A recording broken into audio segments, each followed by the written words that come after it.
Apapun yang terjadi di dalam hidupku, selalu ku berkata, Tuhan Yesus baik. Dalam segala hal yang terjadi, tetap ku berkata, Tuhan Yesus baik. Apapun yang terjadi di dalam hidupku, selalu ku berkata, Tuhan Yesus baik. Dalam segala hal yang terjadi, tetap ku berkata, Tuhan Yesus baik. Ku sembah Kau, ku sembah Kau, tak dapat ku membalas kasih-Mu. Ku sembah Kau, ku sembah Kau Bapa, ku rindu selalu menyenangkan-Mu. Mari sekali lagi dengan segenap hati kita berkata, apapun yang terjadi di dalam hidupku, selalu ku berkata, Tuhan Yesus baik. Dalam segala hal yang terjadi, tetap ku berkata, Tuhan Yesus baik.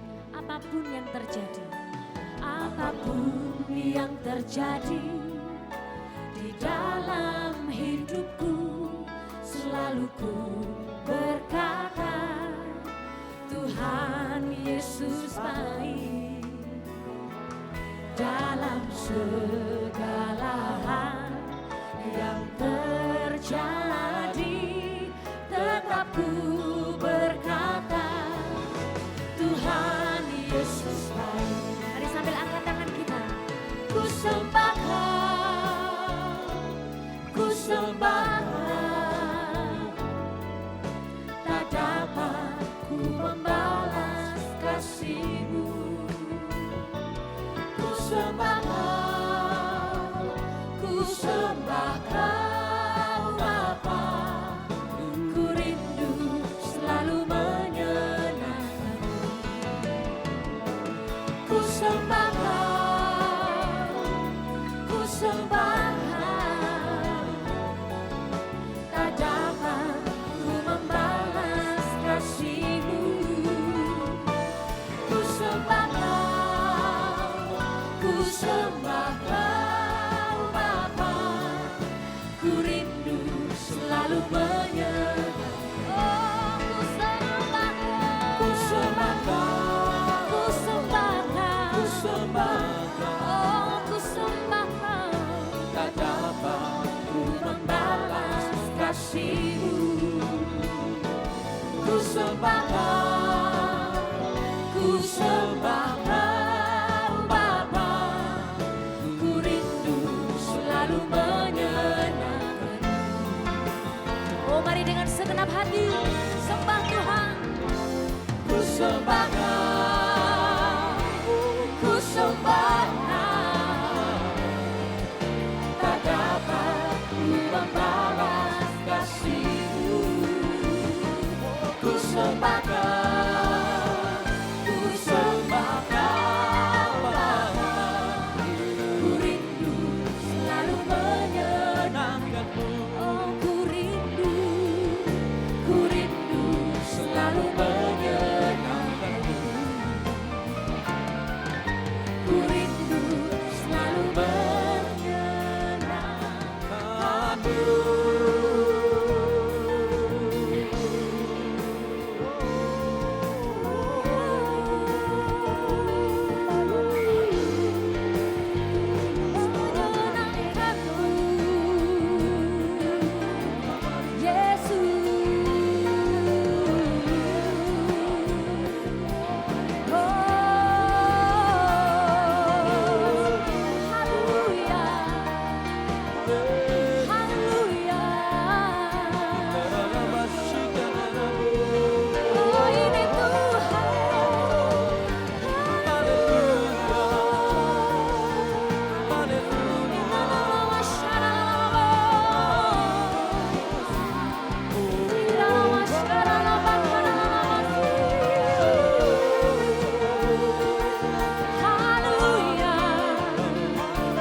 bersyukur di hadapan-Mu.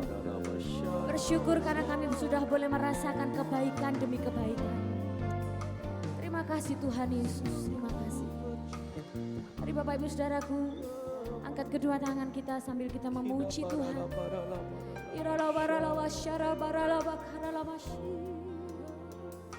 Oh Yesus,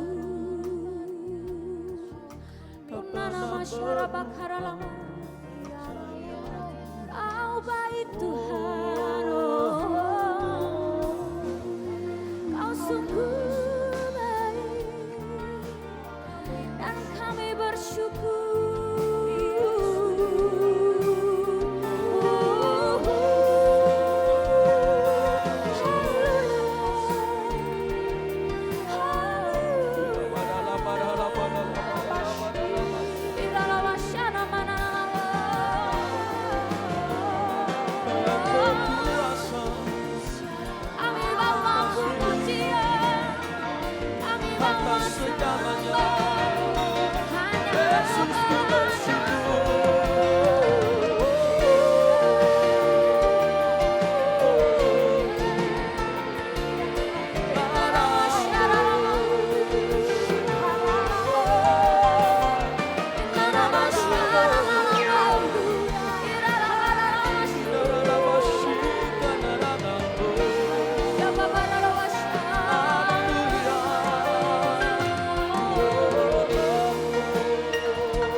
Yesus Kau baik,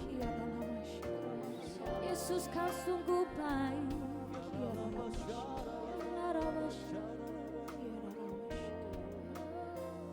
Kami bersyukur.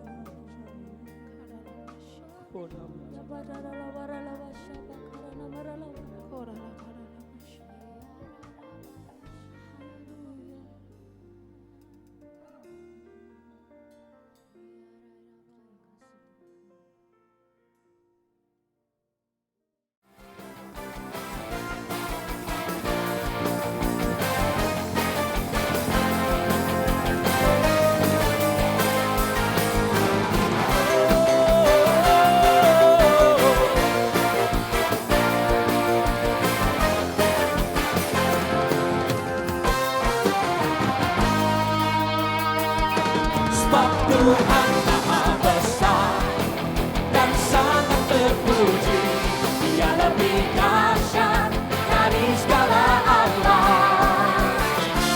Sebab Tuhan Maha Besar dan sangat terpuji, kuasanya dahsyat menghancurkan musuh.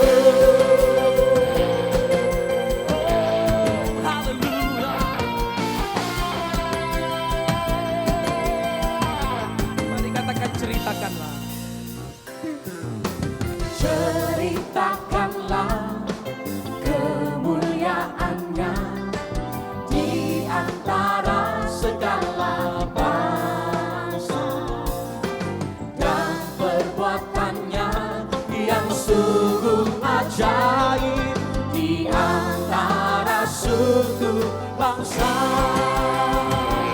Oh, biar semua yang bernafas menceritakan kebaikannya.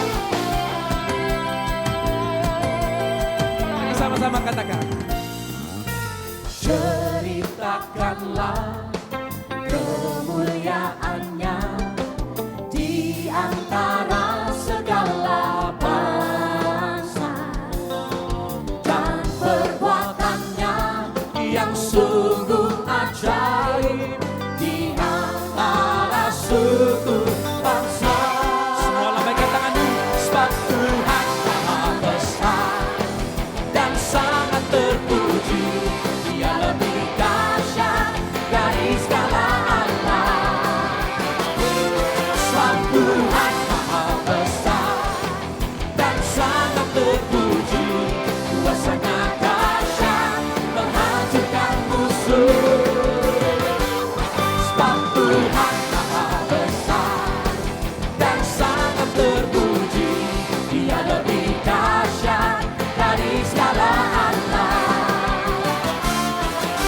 Tuhan Maha Besar dan sangat terpuji, kuasa-Nya dahsyat menghancurkan musuh. Oh, kami menyembah-Mu Tuhan. Satu kali lagi katakan ceritakan.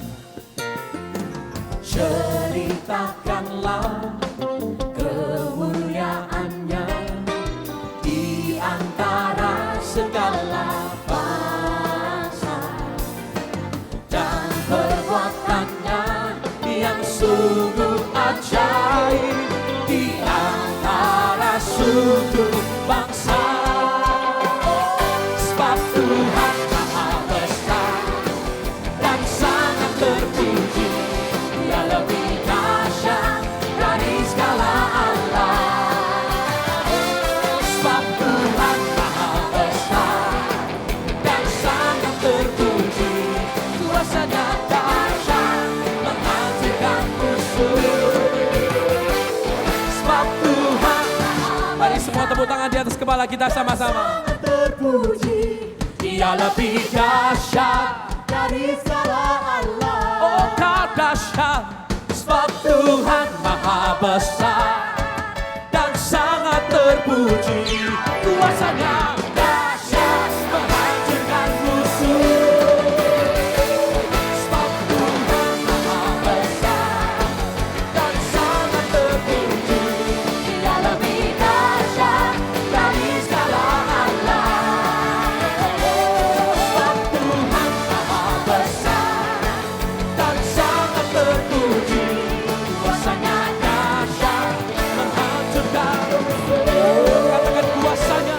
Kuasa-Nya dahsyat, dahsyat, dahsyat, oh dahsyat, dahsyat, dahsyat, untuk menghancurkan musuh.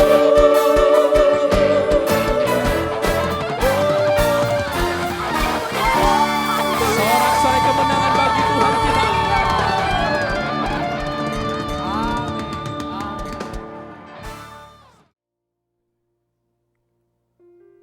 Betapa dahsyat Engkau Tuhan,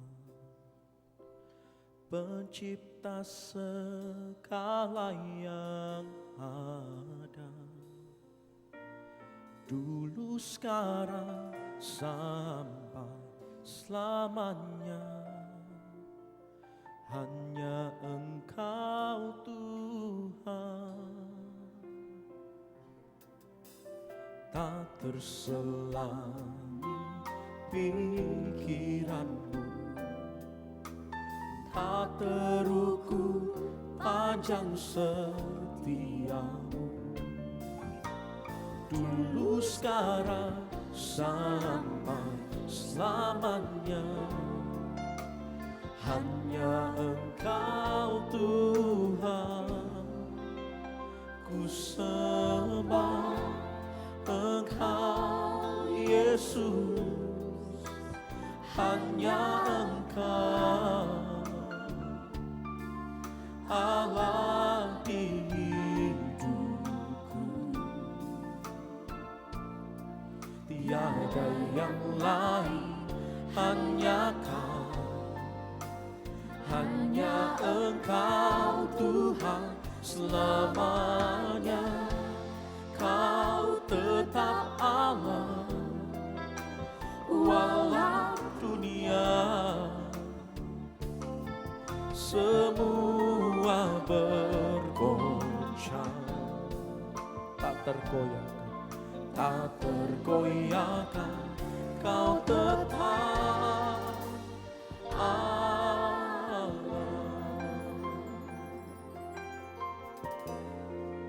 Betapa dahsyat, betapa dahsyat Engkau Tuhan, Pencipta segala yang ada, dulu sekarang dulu sekarang sampai selamanya.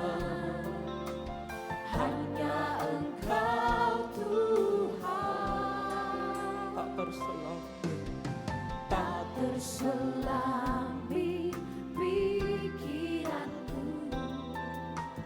tak terukur panjang setiamu. Dulu sekarang sampai Selamanya hanya Engkau. Mari angkat tanganmu, katakan, ku sembah Engkau Yesus, hanya Engkau Allah hidupku, tiada yang lain, hanya Kau. Oh, hanya Engkau Tuhan selamanya. Kau tetap Allah, walau dunia semua bergoncang, tak tergoyah, tak tergoyahkan. Kau tetap Allah. Katakan, ku sembah Engkau Yesus, hanya Engkau, oh Allah di hidupku, tiada yang lain, hanya Kau. Oh, hanya Engkau Tuhan selamanya. Kau tetap Allah, walau dunia semua oh, Kau tak tergoyahkan Tuhan, tak tergoyahkan. Kau tetap Allah. Ku sembah Engkau Yesus, hanya Engkau Allah di hidupku, tiada yang lain. Oh, hanya Engkau dan hanya Engkau Tuhan selamanya. Kau tetap Allah, dan walau dunia semua bergoncang, tak tergoyahkan. Kau tetap Allah. Angkat tanganmu bersama, katakan, ku sembah Engkau Yesus, hanya Engkau Allah di hidupku, tiada yang lain, hanya Kau. Hanya Engkau Tuhan selamanya. Kau tetap Allah, walau dunia semua bergoncang. Kau tak berubah, Kau tak berubah, Kau tetap Allah. Saya undang kita bangkit berdiri bersama dan angkat tanganmu, katakan, ku sembah Engkau Yesus, hanya Engkau Allah di hidupku, tiada yang lain, hanya Kau, hanya Engkau Tuhan selamanya. Kau tetap Allah, walau dunia semua bergoncang. Kau tak berubah, Kau tak berubah, kau tetap kau tetap Allah, kau tetap Allah, oh kau tetap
Keadaan boleh berubah, dunia boleh bergoncang, tapi pagi hari ini kami mau yakinkan diri kami.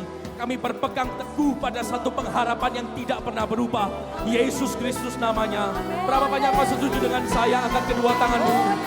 Yesus, kau pengharapan, kau perlindungan, kau penghiburan. Sikadara masyarakat.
Biar yang lemah berkata aku kuat pagi hari ini.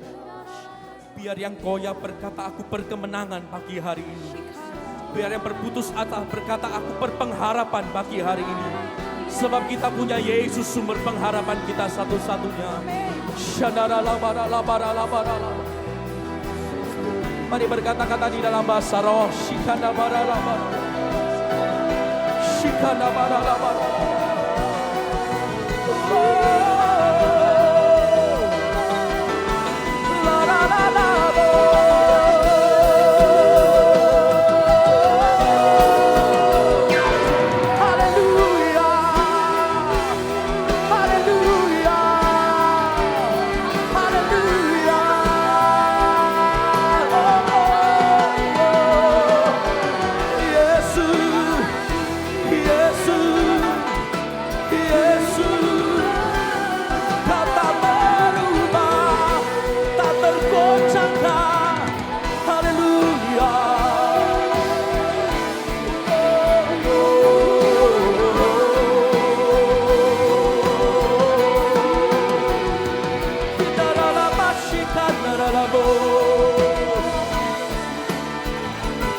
Kau Tuhan atas hidup kami.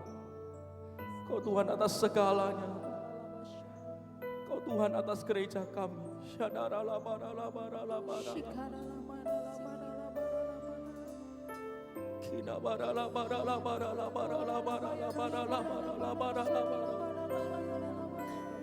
Berapa banyak kita percaya Tuhan hadir dan Dia bertata atas pujian kita. Mari naikkan penyembahan sekali lagi bagi Tuhan.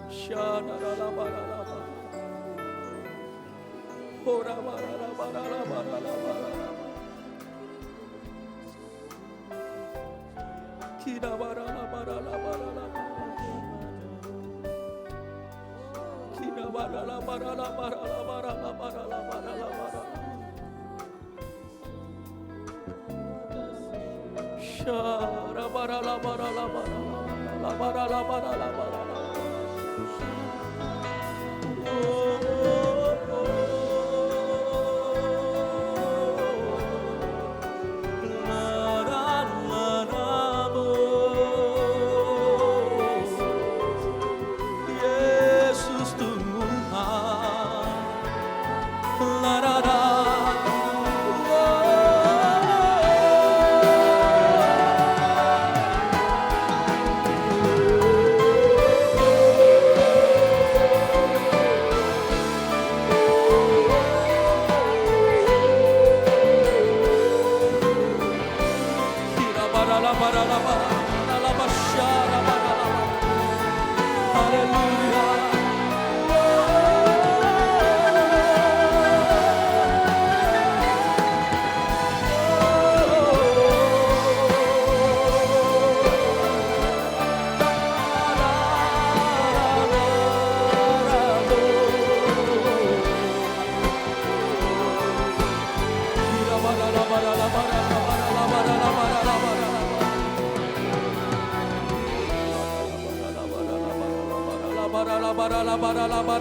Kina masya.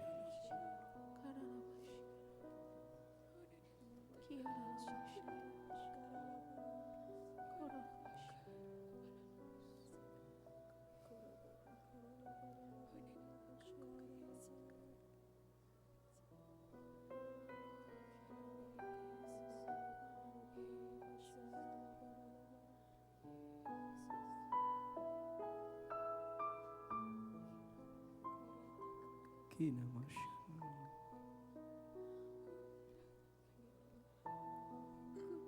Kalau sampai hari ini kami boleh ada, kami percaya ini bukti kasih setia Tuhan. Dan kami pagi hari ini kami bersepakat dan kami yakin bahwa kasih setiamu tidak akan pernah berubah. Dan kami tidak akan pernah meragukan kasih setiamu dalam hidup kami. Kau yang setuju, mari angkat kedua tanganmu bersama. Walau 1000 rebah di sisiku, Kau tetaplah mari dengan percaya katakan, walau 10.000 rebah di kananku, takkan ku goyah sebab Yesus walau 1000 rebah di sisiku. Ini pengakuan kami umat-Mu. Kau tetaplah Allah penolongku. Amin. Walau 10.000 rebah di kananku, takkan ku goyah sebab Yesus sertaku.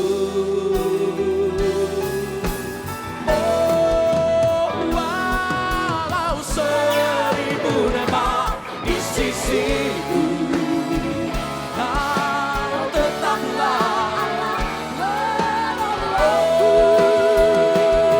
Walau 10.000 rebah di kananku, takkan ku goyah sebab Yesus sertaku. Takkan ku goyah, takkan ku goyah.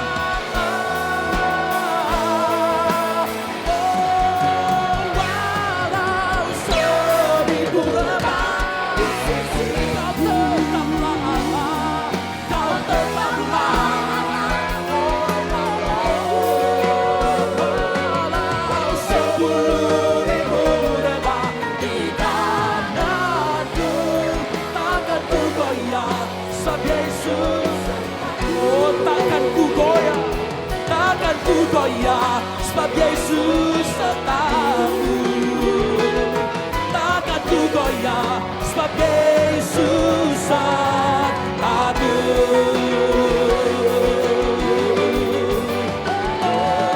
Haleluya. Beri sorak-sorai kemuliaan bagi Tuhan kita.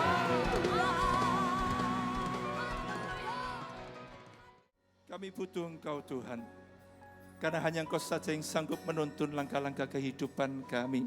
Bahkan ketika rasanya jalan kami buntu, Engkau akan membuka jalan buat kami Tuhan. Kami percaya cara-Mu tak terselami, tetapi cara-Mu yang terbaik di dalam kehidupan kami. Terima kasih kalau Engkau menjadi Tuhan kami, Engkau yang menunjukkan langkah-langkah kehidupan kami, dan Engkau yang menetapkan langkah-langkah kehidupan kami. Kami menyerahkan hidup ini hanya ke dalam tangan-Mu Tuhan. Menyerahkan di dalam rancangan dan kehendak-Mu. Karena kami sangat percaya rancangan-Mu indah buat kami. Terima kasih Bapa. Terima kasih. Siang hari ini Tuhan, buat mata rohani kami boleh melihat seperti Engkau melihat apa yang sedang Tuhan kerjakan di dalam kehidupan kami.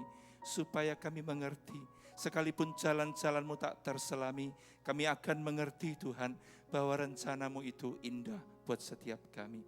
Terima kasih buat siang hari ini, terima kasih buat hadirat-Mu di tengah-tengah kami. Kami siapkan tanah hati yang baik Tuhan, supaya ketika benih firman ditaburkan, tidak ada satupun yang terhilang. Kami percaya semuanya boleh jatuh ke tanah hati kami, dan berakar dengan kuat, bertumbuh dan pada saatnya menghasilkan buah. Dan firman itu kuat di dalam kehidupan kami, untuk menuntun langkah-langkah kehidupan kami. Terima kasih Bapa, terima kasih. Ini semua tentang Engkau Tuhan. Biarlah nama-Mu saja yang dipermuliakan. Biarlah Engkau saja yang berkata-kata Tuhan. Dan kami siap untuk mendengarkannya. Terima kasih Bapa. Hanya di dalam nama Tuhan Yesus. Mari yang siap diberkati. Katakan bersama-sama. Amin. Silakan duduk. Shalom. Beberapa tahun yang lampau, ketika saya sedang melayani di kota Madiun, saudara ya. Saya ini orang Surabaya asli, Tulen, ya. Cuman memang tidak terlalu hafal jalan-jalan di luar Surabaya. Hanya Surabaya saja yang saya hafal. Suatu saat ketika saya selesai pelayanan, waktu itu udah malam banget. Jadi ketika perjalanan pulang kembali ke Surabaya, jalan udah sepi karena udah malam. Ketika saya berjalan semakin rasanya udah separuh perjalanan untuk sampai di Surabaya.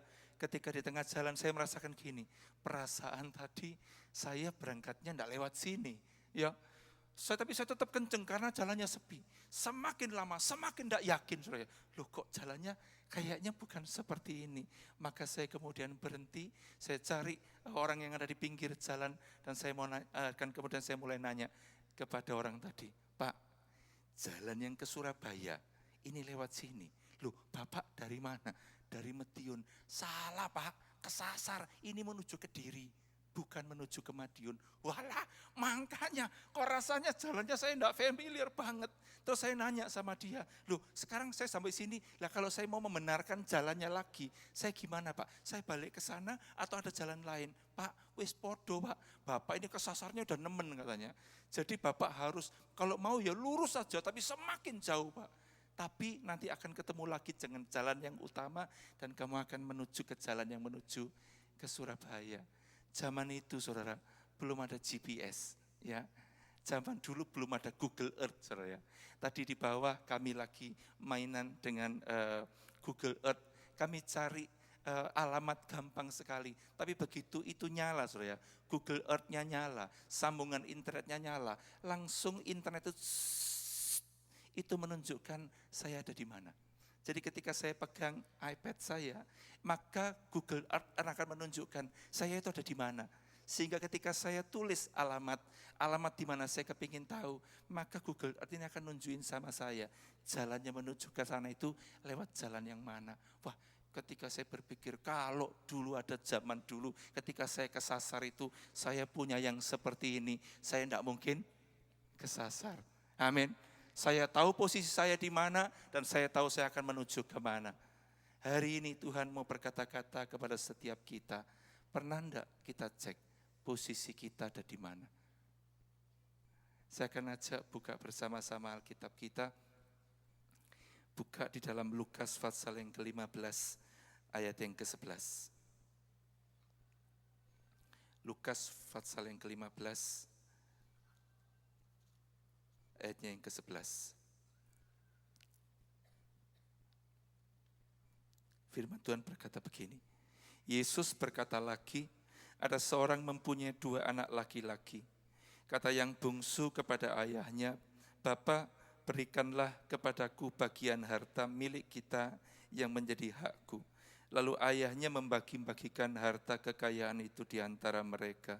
Beberapa hari kemudian, anak bungsu itu menjual seluruh bagiannya itu, lalu pergi ke negeri yang jauh. Di sana ia memboroskan harta miliknya itu dengan hidup berfoya-foya. Setelah dihabiskannya semuanya, timbullah bencana kelaparan di dalam negeri itu, dan ia pun mulai melarat. Lalu ia pergi dan bekerja pada seorang majikan di negeri itu. Orang itu menyuruhnya ke ladang untuk menjaga babinya, lalu ia ingin mengisi perutnya dengan ampas yang menjadi makanan babi itu. Tetapi tidak seorang pun yang memberikan kepadanya. Lalu ia menyadari keadaannya, katanya, betapa banyaknya orang upahan Bapakku yang berlimpah-limpah makanannya, tetapi aku di sini mati kelaparan. Aku akan bangkit dan pergi kepada Bapakku dan berkata kepadanya, Bapa, aku telah berdosa terhadap surga dan terhadap Bapa. Aku tidak layak lagi disebutkan anak Bapa. Jadikanlah aku sebagai salah seorang upahan bapa. Maka bangkitlah ia dan pergi kepada bapaknya. Ketika ia masih jauh, ayahnya telah melihatnya, lalu tergeraklah hatinya oleh belas kasihan. Ayahnya itu berlari mendapatkan dia, lalu merangkul dan mencium dia. Kata anak itu kepadanya, Bapa, aku telah berdosa terhadap surga dan terhadap Bapa. Aku tidak layak lagi disebutkan anak Bapa. Tetapi ayah itu berkata kepada hamba-hambanya, lekaslah bawa kemari jubah yang terbaik, pakaikanlah itu kepadanya, dan kenakanlah cincin pada jarinya dan sepatu pada kakinya. Ini adalah sebuah perumpamaan yang kita sangat-sangat kenal. Anak bungsu ini ketika dia ada di rumah bapaknya, dia minta kepada bapaknya bagian harta warisan yang menjadi haknya. Maka ketika ayahnya memberikan semuanya kepadanya, firman Tuhan mencatat dia ini kemudian jual semuanya, dan dia kemudian tinggalkan rumah bapaknya, hidup berfoya-foya. Dan Alkitab menulis begini, ketika disadari keadaannya. Saya mengajak saudara untuk mengingat kembali tentang GPS tadi. Anak bungsu ini ketika dia di rumah bapaknya, dia tahu posisinya. Tetapi ketika dia meninggalkan bapaknya, dia tahu posisinya enggak? Dia enggak sadar. Ketika dia meninggalkan rumah bapaknya, dia enggak sadar. Dia merasakan semuanya baik-baik saja. Enggak ada yang salah dengan dia. Tapi kemudian Alkitab menuliskan ketika dia mulai kelaparan, ketika dia untuk makan makanan babi saja enggak sanggup, Alkitab mencatat ketika ia menyadari keadaannya. Disitulah kemudian GPS-nya jalan. Loh, aku ini anak bapak. Aku di sini buat apa? Seharusnya ketika aku jadi anak bapak, maka segala kebutuhanku, makananku itu pasti cukup. Tetapi ketika aku di luar rumah bapak, aku tidak mendapatkan apa-apa. Bahkan makan makanan babi saja, aku tidak boleh. Saudara, yang kita harus perhatikan pada hari-hari ini, kita boleh ada di gereja, ya, untuk kemudian tinggal di luar kehendak Bapa. Tidak perlu pergi jauh-jauh seperti anak bungsu ini. Anak bungsu ini meninggalkan rumah ayahnya dan pergi ke negeri yang jauh. Tapi ingat, kita anak-anak Tuhan, kita bisa tetap ada di gereja, kita bisa tetap mungkin melayani Tuhan, tetapi kita sebenarnya sudah pergi meninggalkan rumah kita.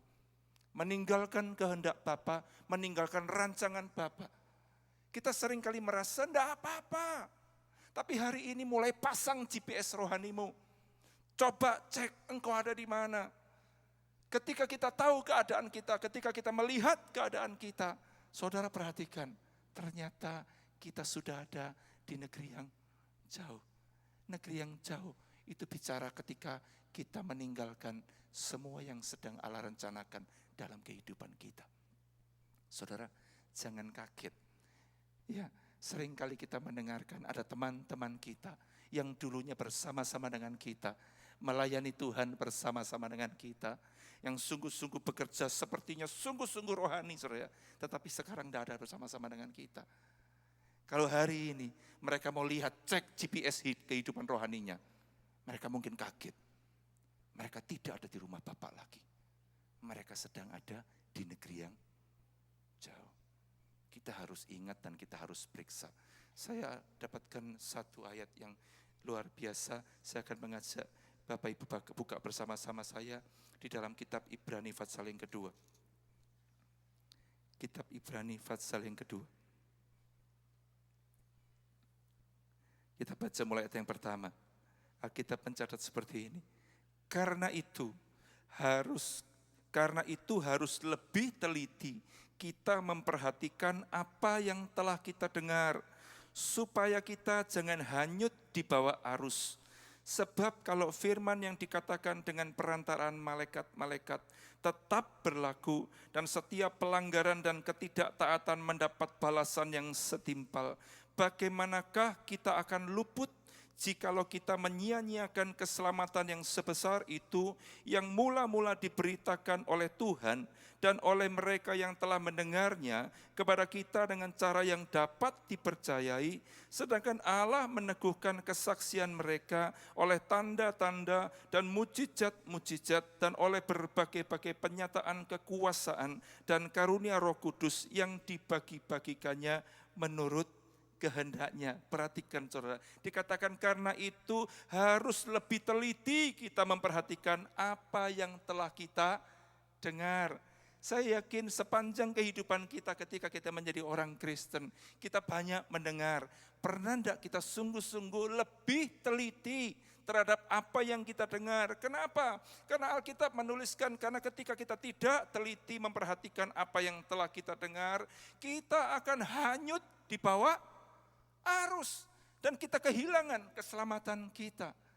Oleh karena itu pada hari ini kita perlu menyadari kita itu ada di mana saat ini. Kalau memang tubuh jasmani kita ada di gereja, tetapi manusia roh kita ada di mana?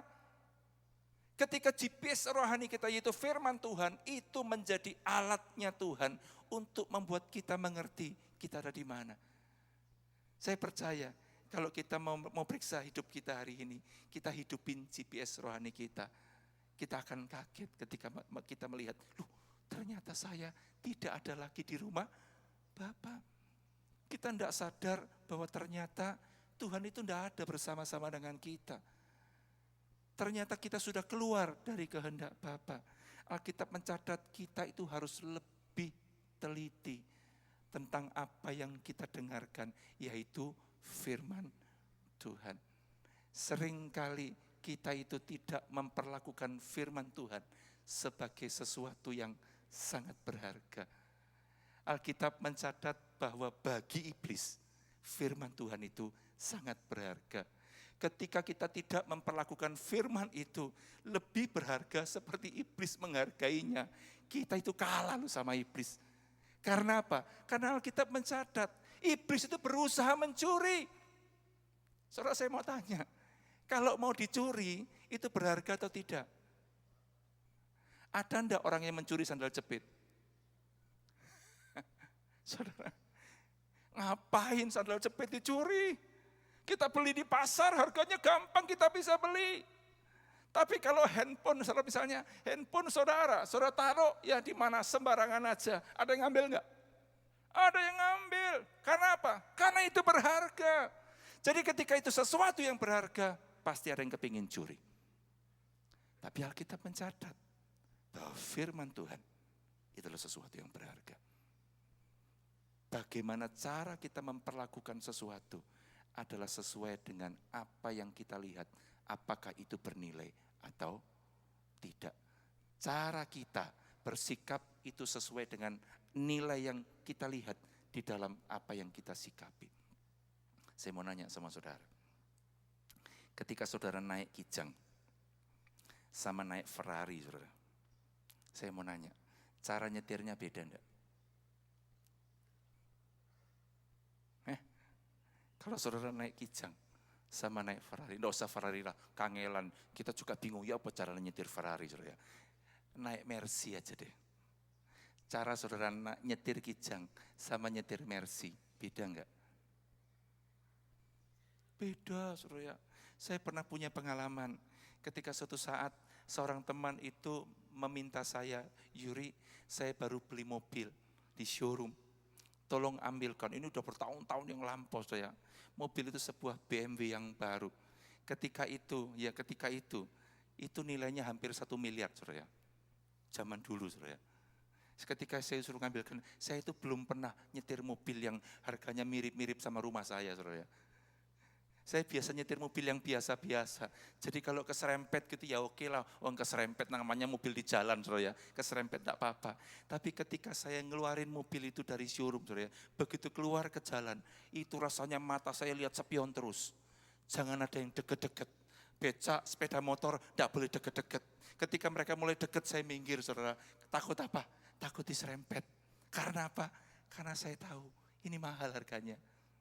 Cara saya nyetir mobil saya sendiri yang tidak terlalu mahal dibandingkan dengan mobil ini beda. Karena apa? Karena nilainya. Firman Tuhan itu berharga. Coba kita lihat bersama-sama. Di dalam Injil Matius. Injil Matius pasal yang ke-13.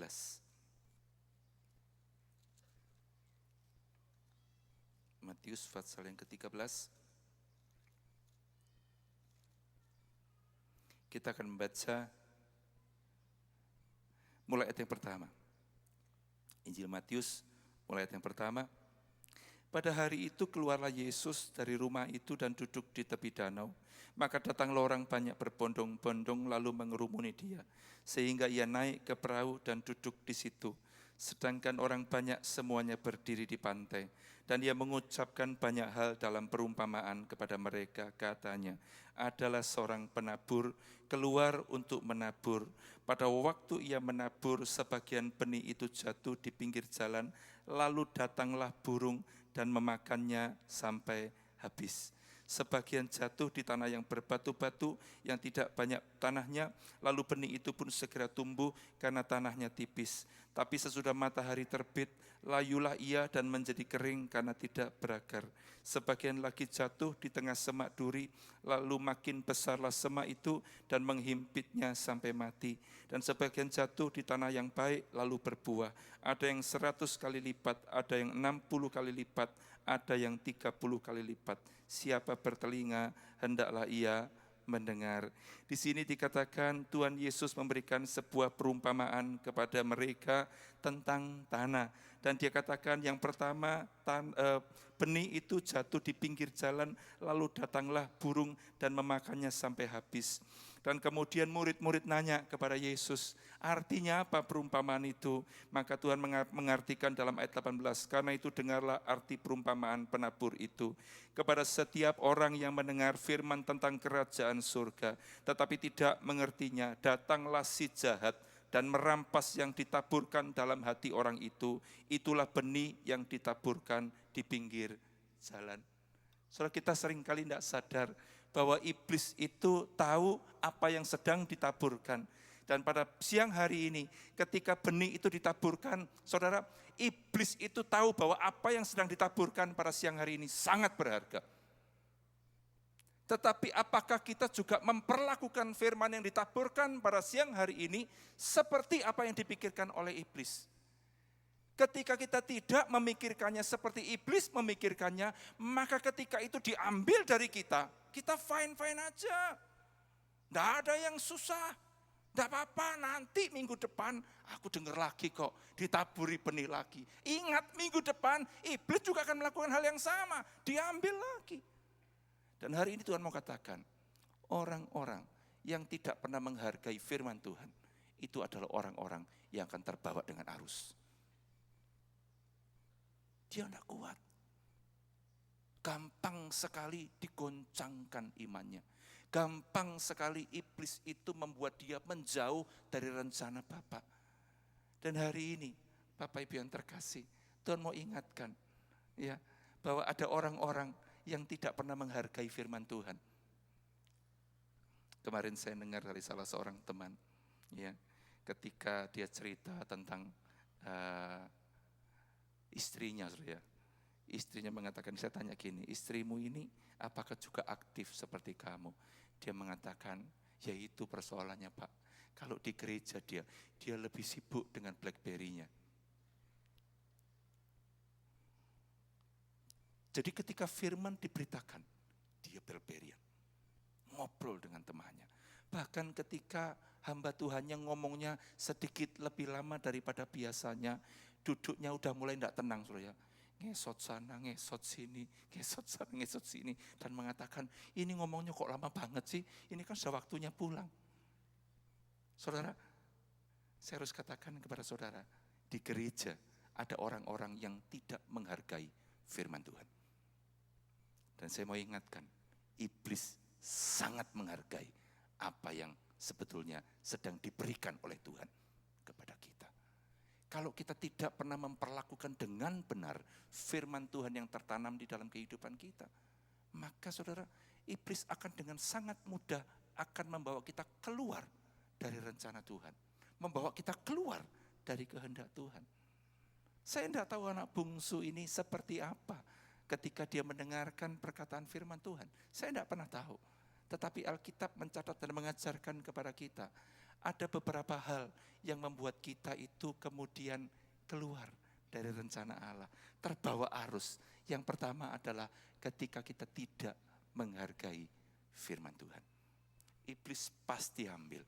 Saudara jangan kaget ketika ada orang yang keluar dari gereja, baru sampai parkiran, belum pulang rumah, kemudian dia nanya, khotbah apa tadi? Apa yo? Pokoknya lucu. Khotbahnya, bayangin belum sampai rumah, baru di parkiran ditanya khotbahnya apa? Nggak tahu. Kenapa dia nggak tahu? Karena sudah diambil sama si jahat. Ketika kita lihat sungguh-sungguh di gereja, maka saya percaya, hati-hati saudara. Alkitab mencatat keselamatan itu adalah sesuatu yang berharga. Dan itu dimulai dari firman. Ketika kita mendengar firman, maka tangkap firman itu, masukkan dalam hati, jadikan sesuatu yang sangat berharga. Sesuatu yang berharga pasti dimasukkan dalam tempat yang paling aman. Setuju? Ya, kalau saudara misalnya ke tempat yang rawan copet, saudara. Ya, ada tempat-tempat yang rawan copet. Suatu saat saya diajak sama teman ke mana? Ke tempat ini, apa itu? Tempat loak itu, saudara. Ya, ada seorang teman, dia berkebangsaan Aruba. Pernah tahu ya? Itu tempat jin beranak, saudara. Aruba. Itu di Mediterania atau apa, saya lupa tempatnya ya. Aruba. Nah, dia ini punya sebuah motor tua, saudara, BMW tua yang dia suka banget. Nah, ketika dia beli BMW itu di Indonesia. Jadi dia 6 bulan sekali dia datang ke Indonesia hanya untuk muter-muter pakai BMW-nya, saudara. Keliling dia taruh itu BMW-nya di Bali, saudara, karena dia suka sekali Bali. Nah, suatu saat dia itu mau ganti karburatornya rusak, saudara. Ketika dia nanya-nanya kepada temannya di Bali, kemudian temannya di Bali itu teman saya, dia mengatakan, kamu coba hubungin teman saya Yuri. Dia mungkin bisa bantu di Surabaya, ada tempat untuk beli barang-barang seperti itu. Ketika saya nanya kepada teman-teman saya enggak terlalu suka motor, saudara. Jadi saya enggak tahu banyak tentang motor. Saya tanya kepada mereka, kalau cari karburatornya BMW tua kayak gini nih, di mana? Dia mengatakan, pasti Rainek sing anyar, enggak ada yang baru. Kamu harus cari di tempat loak, katanya. Di mana itu? Dupak. Saya itu enggak pernah ke Dupak seumur hidup, saudara. Tetapi ketika saya mendengar itu, ya pingin tahu aja deh. Maka saya bilang sama teman bule saya ini, ada ya, katanya di Dupak ada. Oke, let's go. Ya, si bulenya berani-berani aja, saudara. Tetapi kan saya itu udah dengar Dupak itu seperti apa, saudara. Dan kemudian ketika sampai di sana, saudara, kita aja ketika orang datang, orang Indonesia, itu langsung salesnya itu muncul semua, saudara. Zut, kita dikeroyok, saudara. Apalagi muncul yang rambutnya pirang, saudara, bule. Wah, tambah banyak, banyak. Cari apa? Begitu dia ngomong karburator BMW, gak ada mikir, ada. Hebat banget. Kan mestinya dicek, ini kan barang langka. Ya, jadi belum sampai mingkem. Karburator BMW, ada. Dan adanya itu barengan banyak semua orang. Wih, berarti banyak dong stoknya ini. Kenapa? Karena yang ngomong orang banyak. Ada. Dan kemudian saya nanya, barangnya di mana? Ada di toko. Ya, bisa diambilkan. Dan kemudian mereka masuk, saudara. Keluar lagi, bawa. Saya lihat, saya enggak ngerti, saudara. Enggak ngerti karburator BMW. Ketika keluar, bulenya megang. No. Saya lihat mereknya Mikuni. Loh, BMW kok mereknya Mikuni? Dia bilang, no, bukan yang ini. BMW. Oh, oke. Masuk lagi. Keluar lagi, bawa yang lain lagi, saudara. Bulenya mulai pegel. No, BMW. Dan kemudian, oh, oke. Ikut. Dan kemudian saya bilang sama bulenya, tempat ini bahaya loh. No. It's okay for me, katanya. Wah, bule ini belum tahu Indonesia kayaknya. Maka kemudian dia masuk. Saya yang orang Indonesia, saya udah mulai merasa, ya, semakin ke dalam, semakin gelap. Ya. Dan yang orang-orang di dalam sana, matanya ketika ngelihat bule masuk, saudara, itu kayak lihat steak gitu, saudara. Orang lapar lihat steak, saudara. Wah. Dan bulenya kayaknya mulai terasa, saudara. Ketika masuk semakin jauh, semakin medeni, saudara. Kemudian dia mengatakan, ketika belum sampai tokonya, saudara, dia mengatakan stop, kita balik. Saya bilang sama yang orang-orang yang ngawal kita tadi itu, Pak, udah enggak jadi beli. Loh, ada. Oh. Jadi kami akhirnya keluar, saudara. Kenapa? Karena kami tahu di situ berbahaya. Ada orang-orang yang akan jahat sama kami. Teman saya bercanda begini, suatu saat tutup roda mobil saya hilang, saudara. Tutup mobil roda saya hilang. Dan kemudian saya tahu bahwa di sana itu adalah tempat barang-barang seperti itu. Maka kemudian saya bilang, saya mau beli tutup roda di sana. Teman saya ketawa, dia mengatakan gini, kamu sampai sana, tutup rodamu kan hilang satu. Sampai sana kamu beli satu, yang 3 hilang katanya. Tidak pernah keluar dari sana, karena apa? Mesti beli terus kamu di sana. Saudara, ketika engkau tahu ada sesuatu yang berharga yang akan diambil daripadamu, maka engkau harus ekstra hati-hati dengan apa yang engkau sudah terima dalam hidupmu, yaitu firman Tuhan. Amin. Jangan mau, saudara, ketika engkau datang ke tempat ini, ada sesuatu yang berharga yang Tuhan berikan. Ingat, sesuatu yang berharga itu bukan berkat. Bukan hal-hal jasmani yang kita terima. Justru Tuhan mengatakan, justru yang paling berharga itu firman itu sendiri. Karena ketika kita menghidupi firman itu, maka segala berkat yang baik Tuhan akan berikan dalam kehidupan saudara. Amin. Jadi ketika engkau menjadi bagian dari gereja ini, bukan menjadi bagian dari gereja yang berkatnya hebat-hebat, no. Karena di tempat ini ada firman yang berharga. Amin. Jadi ketika pulang, jangan izinkan iblis ambil itu dari hidup kita. Itu sangat berharga. Taruh dan simpan hati-hati. Karena itu akan menentukan langkah-langkah kehidupan kita. Yang kedua, apa yang membuat kita terbawa arus? Di dalam ayat yang kelima, sebagian jatuh di tanah yang berbatu-batu, yang tidak banyak tanahnya, lalu benih itu pun segera tumbuh karena tanahnya tipis. Tetapi sesudah matahari terbit, layulah ia dan menjadi kering karena tidak berakar. Dalam kelanjutan ayat 20, benih yang ditaburkan di tanah yang berbatu-batu ialah orang yang mendengar firman itu dan segera menerimanya dengan gembira, tetapi ia tidak berakar dan tahan sebentar saja. Apabila datang penindasan atau penganiayaan karena firman itu, orang itu pun segera murtad. Yang kedua, kerohaniannya dangkal, saudara. Kalau yang pertama tadi belum sempat dapat apa-apa, firmannya udah hilang. Tapi yang kedua, ini udah masuk. Tetapi tanah hatinya itu berbatu-batu. Sehingga lapisan tanahnya tipis banget. Sempat jatuh ke tanah hati, tapi tidak bisa berakar. Dangkal banget. Maka ketika kemudian iblis cabut itu semua, kita akan kehilangan. Belum sempat bertumbuh, baru berakar sedikit, iblis akan cabut. Karena apa? Karena ketika kita tidak sadar, hubungan yang dangkal itu juga bisa membuat kita keluar dari arahnya Tuhan. Amin. Saudara, kalau engkau jadi anak Tuhan, jangan puas ketika engkau cuma sekedar menjadi bagian dari sebuah gereja. Jangan puas ketika cuma sekedar berjemaat di gereja. Tapi putuskan untuk punya sebuah hubungan yang intim dengan Tuhan. Orang-orang yang bisa berkhotbah, orang-orang yang bisa melayani Tuhan, belum tentu dia punya sebuah hubungan yang dalam bersama-sama dengan Tuhan. Jadi jangan kaget ketika engkau melihat anak-anak Tuhan, bahkan orang-orang yang sudah melayani Tuhan, tetapi kemudian dia drifted away. Dia kemudian terbawa arus. Karena apa? Hubungannya dangkal.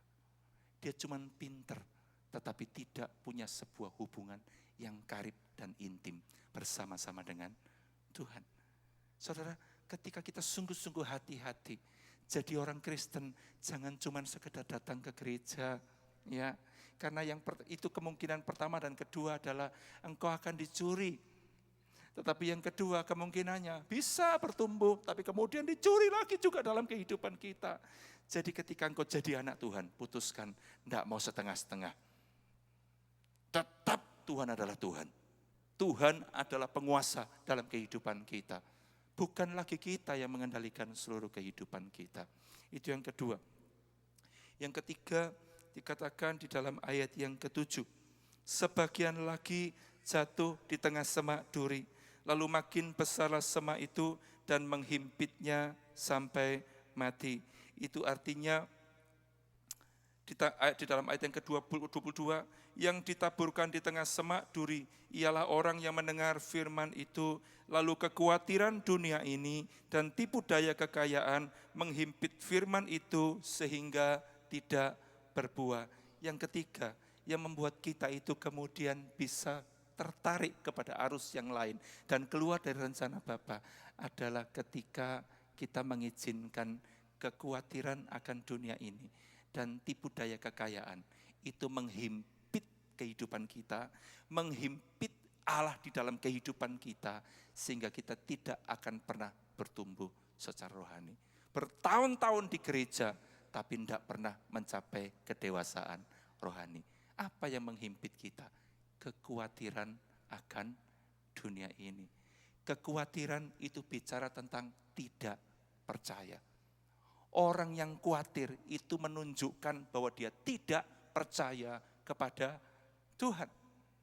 Alkitab menuliskan di dalam Matius pasal yang ke-6, dikatakan janganlah hendaknya engkau khawatir. Bahkan Tuhan mengatakan kekhawatiran itu tidak akan menambahkan sehasta saja pada jalan hidupmu. Dengan kata lain, ketika engkau khawatir, tidak ada efek positif apapun dalam hidupmu. Lah kalau kita tahu bahwa kekhawatiran itu tidak akan menambahkan sehasta saja pada jalan kehidupan kita, tidak akan menyelesaikan persoalan kita, lah ada apa? Terus disimpan, ditaruh di dalam hati kita. Pernah enggak saudara menginventori isinya hati kita? Ya, toko-toko itu setiap secara reguler dia itu akan melakukan inventory. Atau istilahnya apa ya? Opnam ya, stok opnam ya. Stok opnam itu apa aja yang mereka punyai di dalam gudangnya mereka. Kadang-kadang kalau saudara mau mulai periksa, kita itu kadang-kadang kaget. Ternyata kita masih punya kekhawatiran loh. Padahal itu tidak berguna. Itu sampah dalam kehidupan kita. Beberapa tahun yang lalu saya itu merenovasi gudang ya, sekalian bersih-bersih. Ketika kemudian kami mulai keluarkan barang-barang yang di dalam gudang. Karena apa? Udah tidak bisa masuk barang lagi, udah terlalu penuh gudangnya. Ketika kami keluarkan, saya dan istri saya mulai ketawa-ketawa. Karena apa? Wah, ada sampah-sampah di dalam gudang, saudara. Yang tidak perlu itu loh, ditaruh di dalam gudang, eman-eman dibuang katanya. Padahal sebetulnya tidak berguna di dalam gudang kami. Ya, saya pernah baca ada seorang teman menuliskan sesuatu yang sangat menggelikan. Dia mengatakan begini, kita ini orang-orang keturunan Cina. Ya maaf, saya tidak bicara tentang Sahara. Ya, itu orang aneh katanya. Kalau mau tahu apakah kita aneh atau tidak, coba lihat di rumahmu itu banyak enggak kantong kresek. Nggak ketawa. Yang ketawa pasti punya banyak kantong kresek di rumahnya. Saudara, kantong kresek kita di rumah banyak banget. Dan kemudian ketika lihat, ini terlalu banyak buat rumah kita. Kalau memang tidak perlu, buang saja. Karena menu-menuin gudang. Tidak ada gunanya, mending itu dibuang, buat space, buat yang lainnya lagi. Loh, kekhawatiran itu ibarat kayak gitu, saudara. Ketika pagi hari ini, engkau mulai periksa kehidupanmu, periksa hatimu. Saya yakin, pasti ada yang masih punya kekhawatiran. Dan ingat, Alkitab mencatat begini loh. Kekhawatiran dan tipu daya kekayaan itu akan menghimpit benih firman Tuhan yang ada dalam hatimu. Tidak akan pernah berakar dengan kuat dan bertumbuh. Karena apa? Dihimpit sama namanya kekhawatiran. Ya, saudara, Alkitab mengingatkan sama kita. Persoalan boleh ada. Ya, kami punya persoalan. Teman-teman di sana juga semua punya persoalan. Tapi kami belajar tidak mau dikuasai kekhawatiran. Karena ketika kami dikuasai kekhawatiran, kami ini sedang terekspos untuk ditarik keluar dari rencana Allah. Rencana Allah buat kami itu hebat. Dan rencana Allah buat saudara juga hebat. Oleh karena itu jangan izinkan kekhawatiran menghimpit kehidupan saudara. Jangan sampai tipu daya kekayaan itu juga menghimpit saudara. Ada orang-orang yang melayani tapi yang dipikir ini aku dapat apa? Apa yang bakal aku dapatkan ketika aku melayani Tuhan? Saudara, yang kayak gini itu apakah akan semua ditarik? Allah merencanakan kita untuk melayani Dia, bukan untuk mendapatkan apa, tetapi untuk bisa melakukan apa untuk Tuhan. Ketika kita mulai sadar, GPS rohaninya mulai hidup, kita ternyata tahu, oh tempatku ada di mana. Siang hari ini, periksa hidup saudara. Alkitab mengingatkan kita. Penutup saudara, buka bersama-sama saya di dalam Wahyu pasal yang kedua. Wahyu pasal yang kedua. Ayat yang kelima. Sebab itu ingatlah betapa dalamnya engkau telah jatuh.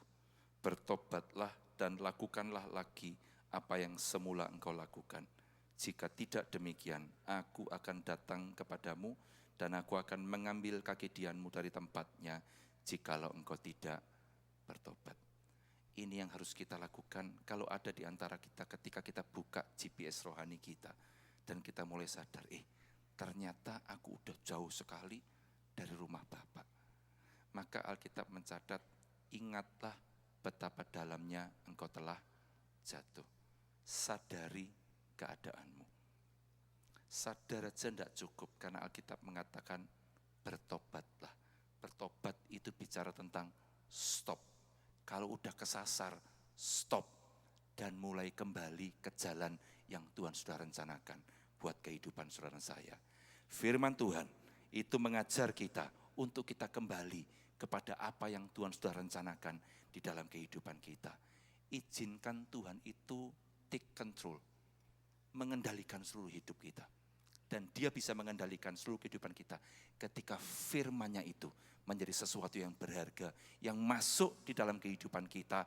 Tanah hati kita adalah tanah hati yang baik. Sehingga ketika benih itu jatuh ke tanah hati yang baik, dia akan berakar dengan kuat, bertumbuh, dan pada saatnya ada buah-buah yang dihasilkan. Dan buah-buah itu mempermuliakan nama Tuhan.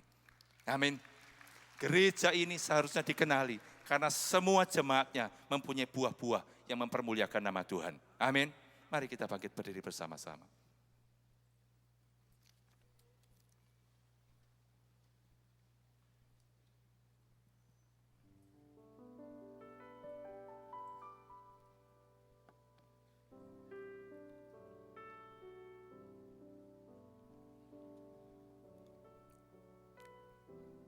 Gereja ini saya percaya gereja milik Tuhan. Amin. Bukan gerejanya kami di tempat ini. No. Gereja ini milik Tuhan. Dan seharusnya Tuhan yang berperkara di gereja ini. Amin. Saudara adalah milik Tuhan. Dia rindu ketika pagi hari, ketika kita sedang dibangunkan Tuhan. Dia sudah duduk di sini. Dia nunggu kita. Karena kerinduan dia apa? Menaburkan benih. Supaya ketika benih firman itu jatuh ke tanah hati kita, kita tahu tanah kayak apa yang sedang kita bawa di gereja ini. Kita sungguh-sungguh memperlakukan firman itu menjadi sesuatu yang berharga. Karena firman itu adalah Allah sendiri. Dia masuk dalam hati saudara dan dia mau berkuasa di dalamnya. Maka izinkan dia berkuasa dalam kehidupan.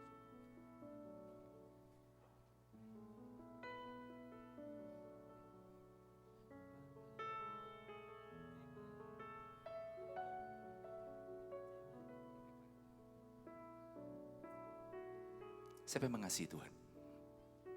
Dia ada di tempat ini. Dan dia sedang masuk dalam kehidupan saudara melalui firman-Nya. Dan itu akan merubah kehidupan kita. Taruh kita di dalam rumah-Nya. Dan di dalam rumah-Nya segala yang baik itu disiapkan buat anak-anaknya yang memutuskan Tuhan. Aku mungkin ada yang menarik di luar sana. Tapi aku tidak mau pergi ke sana. Karena aku mau berada di mana Bapakku berada. Pejamkan mata saudara. Pujikan bersama-sama. love you. All of my hope is in you. Jesus Christ, Take my life, take all of me.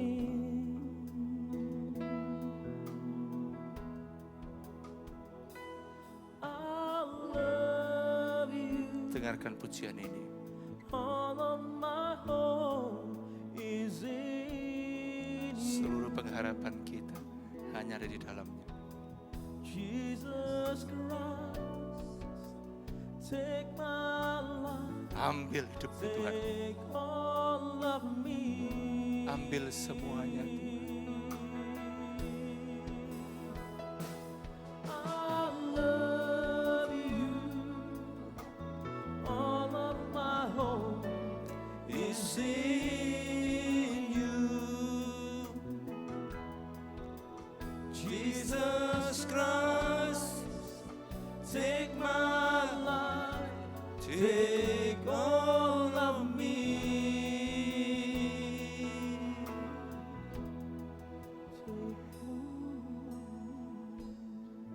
Tundukkan kepala saudara.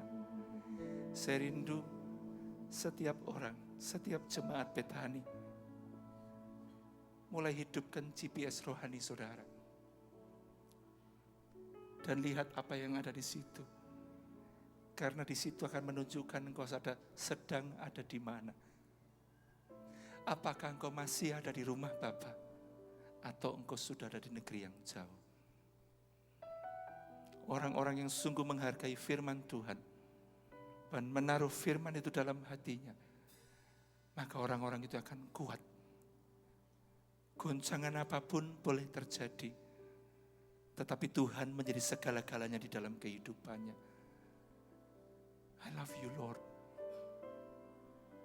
Jesus Christ, take my life, take all of me. Siang hari ini katakan kepada Tuhan, ini aku Tuhan, ambil alih seluruhnya. Aku tidak mau lagi Tuhan, pikiran dan kehendak ini menguasai hidupku. Bukan aku sendiri yang berkuasa atas hidupku. Aku tidak mau diriku ini membawa aku keluar ke sana, pergi ke negeri yang jauh. Tapi aku mau sungguh-sungguh, justru firman itu yang mempertahankan aku ada di dalam kehendak Bapa. Siapa yang mengambil keputusan pada siang hari ini? Firman Tuhan itu menjadi sesuatu yang berharga buat saudara. Saudara tidak akan melewatkan ibadah-ibadah. Saudara tidak akan melewatkan perjumpaan-perjumpaan dengan Tuhan. Karena saudara tahu disitulah kesempatan Tuhan untuk masuk dalam kehidupan saudara melalui kebenaran firman-Nya. Bagi saudara yang mau ambil komitmen pada siang hari ini, angkat tangan saudara. Oh, amin. Amin. Amin. I love you. Katakan kepada Tuhan. All of my hope is in you. Jesus Christ, take my life, take all of me.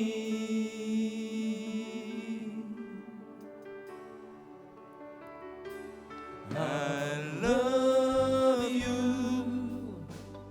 All of my hope is in you.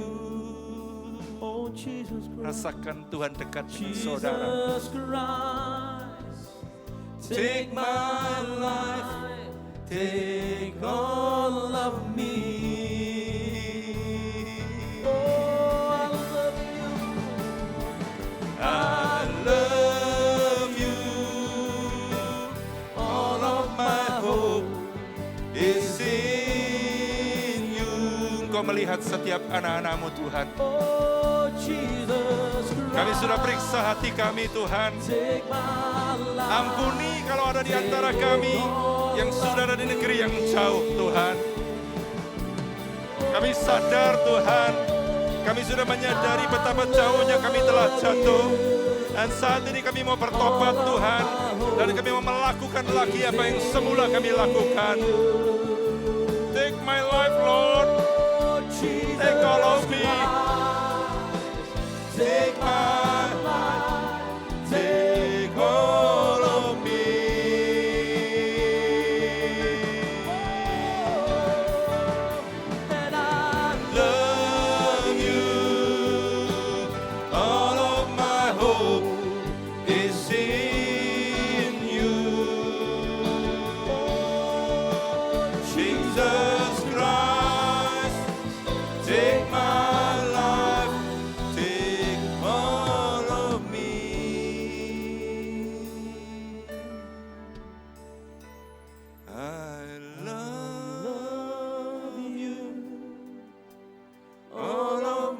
hope is in you. Jesus Christ, take my life, take all of me. Engkau mendengar Tuhan seruan hati jemaat-Mu, jemaat Betani. Kami tidak mau Tuhan ditarik oleh arus dan keluar dari rumah Bapa.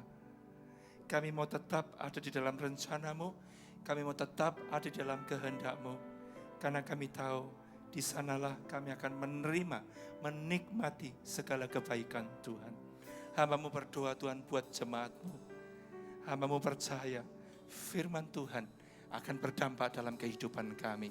Firman Tuhan akan mengubahkan karakter kami. Firman Tuhan akan menetapkan langkah-langkah kehidupan kami. Firman Tuhan akan bawa kami masuk dalam rencana-Mu Tuhan. Terima kasih Bapa. Terima kasih. Kami percaya apa yang kami dengar pada pagi hari ini tidak akan pernah keluar, tidak akan pernah tinggalkan kami Tuhan. Firman Tuhan akan tetap dalam kehidupan kami. Kami akan terima dengan lemah lembut. Dan jadikan ini menjadi kebenaran dalam hidup kami. Kami lakukan sehari-hari. Terima kasih buat firman-Mu. Materaikan apa yang kami dengar Tuhan. Kami percaya kami sudah diberkati. Hanya di dalam nama Tuhan Yesus. Mari yang sudah diberkati. Katakan bersama-sama. Jadikan Amin. indah yang kau pandang mulia, sebut karya-Mu di dalam hidupku. Ajarku berharap hanya kepadamu, tak akan setia kepadamu Tuhan. Jadikan aku indah yang kau pandang mulia, seluruh karya-Mu di dalam hidupku. Dan ajarku berharap hanya kepadamu, tak akan setia kepadamu Tuhan. Tak akan setia, tak akan setia, tak akan setia kepadamu Tuhan.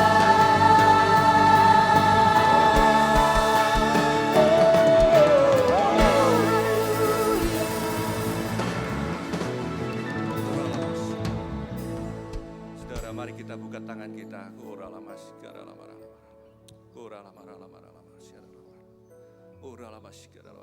Mari saudara kita beri penyembahan sekali lagi yang terindah untuk Tuhan kita.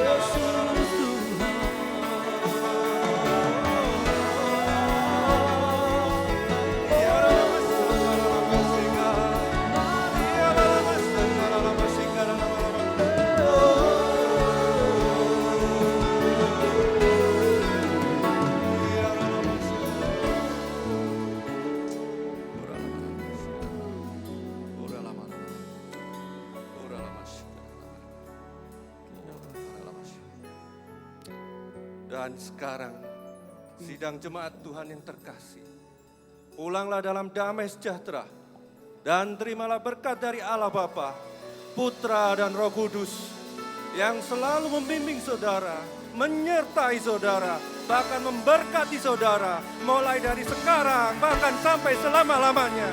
Yang percaya katakan amin. Dengan sukacita ku kan menari, Dengan sorak-sorai memuji, ku naikkan pujian